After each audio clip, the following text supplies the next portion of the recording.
Warning, this is a super OG video from 4 years ago when the C7 was my only car. Figured I'd hit you guys with an OG video so those of you who are new around here put some respect on the C7.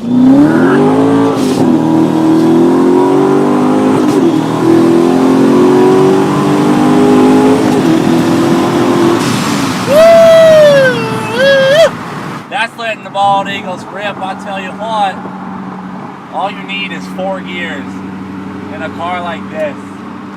Have a really good time. There's a cop right there. Wow. I doubt he would even mess with me, knowing the types of bald eagles I got under this hood. Hell yeah, brother. You're on the Cleetus McFarland YouTube channel. Well, that is a sad looking C7.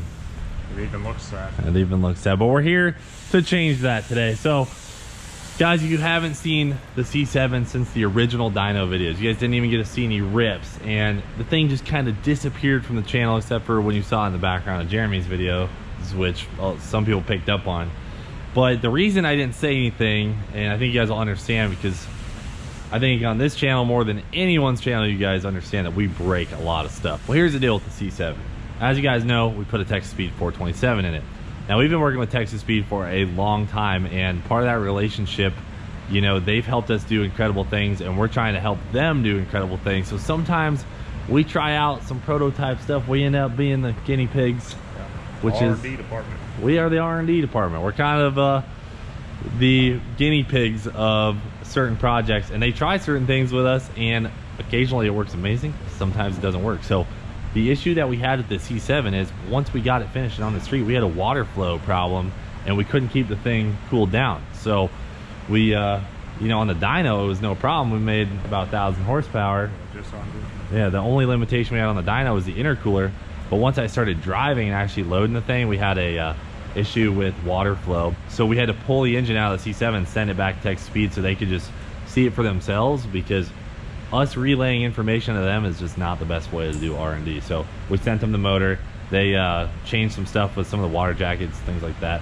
I don't even know the specifics of it, but apparently we have an engine that will have zero issues. So that is the plan. experimenting with the one-off kind of head gasket thing with their cylinder head combo on a stock block. So they're like, hey, try this out. Let us know what happens. We're like, hell yeah, we'll try it out, because normally it always works, but you know, that's how the cookie crumbles. So the Ford C7 got knocked out of commission for another, gosh, it's been a while. We were planning on roll racing it at FL2K, and they actually got us the engine back in time, but we didn't want to slap it together. We actually worked on the 240 and Ruby, and we got 2 dialed race cars now. Yeah. So we have it circled back to the C7, and we're planning on putting it together. As I mentioned, we did have the intercooler restriction on the dyno, so we do have a bunch of new parts here, and we have the engine, which I'm gonna go grab here in a second. But let's pop open these parts. We got some parts from Clearwater Performance, and we got some parts from ProCharger, because we are going to upgrade from the little air-to-air intercooler under here, little baby guy, to an air-to-water, which is like how Leroy is and how Ruby is as well. So right here's the money too. This is it's the big dog. This is the fancy. Oh yeah. So that is a gigantic thick core C7 intercooler right there, and there'll be water running through these giant AN bungs and back to this tank, which is from Clearwater Performance, has a built-in pump and everything. And this will be in the back of the car. She's locked down. And then that water will run into the heat exchanger, which is right here from Clearwater Performance as well. Billet machine. That's a nice piece of freedom right there, I'll tell you what. I'll leave it on until it's mounted. Oh yeah. So sit in there and mount in all nice like. Yeah, so that's gonna replace where our air-to-air is, and then we also have an oil cooler we're gonna put on this thing too. But we're just, you know, while she's apart, we might as well do some upgrades. So we hit up Cortez and we hit up ProCharger, and we got some stuff. So the rest of that ProCharger box is all of the new charge piping and things like that to run through the air-to-water and then back into the intake, all that good stuff. So there you have it. All sorts of boots, good news like that. And yeah, here's some black powder coated tubing, all sorts of good stuff, well packaged, and that is going to make our ProCharger, which is sitting over here, our F1A ProCharger. That's going to get the boost to the intercooler and then to that intake and then to the engine. But let me roll the engine over here and we'll take a gander at that. Same deal as before. It's going to look the exact same, but it's it's apparently got some different stuff going on inside. Let there be light on this Texas Speed 427 LTX engine. She is. Oh, There she is. what a beaut, dude. You think it's gonna do some cool stuff? I think it might do a burnout or two. Oh, did we send it to him with the balancer on? Yeah. That's one of our favorite tricks. We have this trick with Texas Speed that we send them our stuff with like the balancer and other stuff still installed so that they put it back on. The way they got it. That's how we... One less thing we got to do. Yeah, we try and steal their time by leaving our stuff on it. All right, so we're gonna get this thing unwrapped. As you guys know, this is a 427 LTX. This thing's good for about 1,200 horsepower, which we plan on delivering about 1,200 horsepower to her. So we are gonna get that thing on the engine hoist first thing, smack it into the car. The car's ready to go. We pulled it apart in the most efficient way possible so we can just stuff that engine back in, button everything back up. The only new things is gonna be sticking that big ol' air to water intercooler in there and then also putting the tank in the back. But because Cortez performance is awesome, that tank is designed to fit in the back, no issue. So shouldn't be too hard of an install.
Yay, LTX back in the C7.